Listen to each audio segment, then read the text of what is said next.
दूध ठेवलेले असतात आणि 5 नारळ ठेवलेले असतात. काकांकडे जाऊन मुहूर्त पण काढलेला असतो सर, आणि ते कुणी नारळ फोडायचा इथपर्यंत सगळी त्यांची तयारी झालेली असते. MSc फिजिक्स झालेल्या माणसाची जर ही अवस्था असेल तर माझ्या गावातल्या एखाद्या अल्पशिक्षित माणसानं काय करायला पाहिजे, आणि या शिक्षितांच्याकडून, या विद्यावानांच्याकडून, या प्रज्ञावानांच्याकडून कोणता आदर्श घ्यायला पाहिजे, हा माझ्या सारख्याच्या समोर पडलेला प्रश्न आहे. म्हणजे नेमकं काय करायचं? तर वैज्ञानिक दृष्टिकोन म्हणजे काय? विज्ञान हे काही तथ्यांवर आधारलेलं असतं. विज्ञान हे वास्तववादी असतं. विज्ञान हे सत्य सांगत असतं. दूध का दूध और पाणी का पाणी करण्याची ताकद विज्ञानामध्ये असते.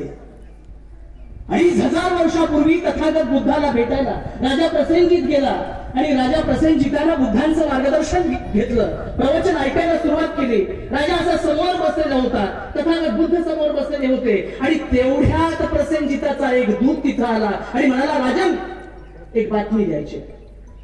राजा प्रसेनजित म्हणाला, ठीक आहे सांगा बातमी. त्या दूतानं सांगितलं, राजन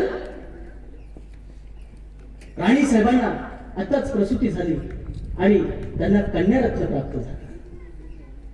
राजा 2,500 वर्षापूर्वीचा प्रसेनजित, इतिहासाच्या पानापानावर प्रसेनजिताचं नाव असं मोठा पराक्रमी राजा.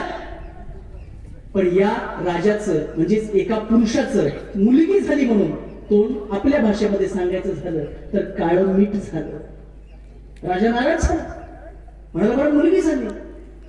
तेव्हा तथागतांनी त्याच्या मनातला सगळा तो स्वतःशी चाललेला संवाद ओळखला, आणि तथागतांनी त्याला मार्गदर्शन करताना सांगितलं, राजा अरे मुलगी झाली तर ती 2 कुळाचं रक्षण करेल आणि दोन्ही कुळांचं नाव करेल, रोशन करेल.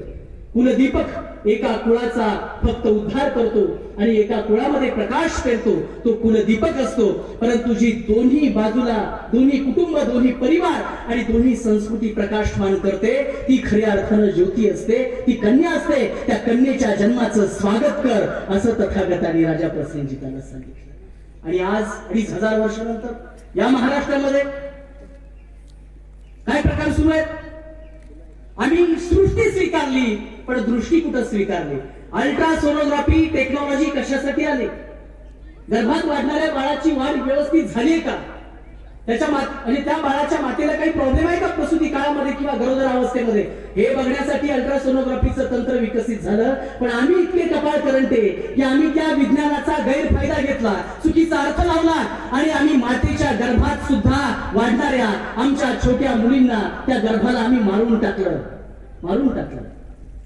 आता थोडीशी संख्या वाढली आहे, पण महाराष्ट्रामध्ये शाहूवाडी पन्हाळा हा विभाग या बाबतीमध्ये दर हजारी पुरुषांच्या पाठीमागे स्त्रियांचं प्रमाण किती असावं या बाबतीमध्ये पिछाडीवर होता काही वर्षापूर्वी. आज सुद्धा गुजरातच्या सीमेवरती कुठेतरी एक बाबा म्हणतात की तो मुलगा होण्याचं औषध देतो. अरे ही कुठल्या युगात आपण वावरतो? आणि ते औषध घ्यायला सासू आहे, आई आहे, गाडी केली त्यांनी तवेला 10,000 रुपये भाडं भरलंय, आणि त्या पोरीला घेऊन, त्या नवविवाहितेला घेऊन ते गुजरातच्या सीमेवर निघालेले आहेत. कशाला? पोरगा पाहिजे म्हणून. पोरगा कशाला पाहिजे? किती मोठी अंधश्रद्धा! पोरगा कशाला पाहिजे? तर तो कुलाचा दीपक आहे, त्यानं पाणी पाजल्याशिवाय आम्हाला मोक्ष मिळणार नाही, आम्हाला स्वर्ग मिळणार नाही. हा, तो एक आंबे मला तर आहेच, आंब्याची बाग आहे त्यांची, तिथं आंबा खाल्ला की पोरगा होतोय. ह्या असल्या किड्यांना तर काय करायचं?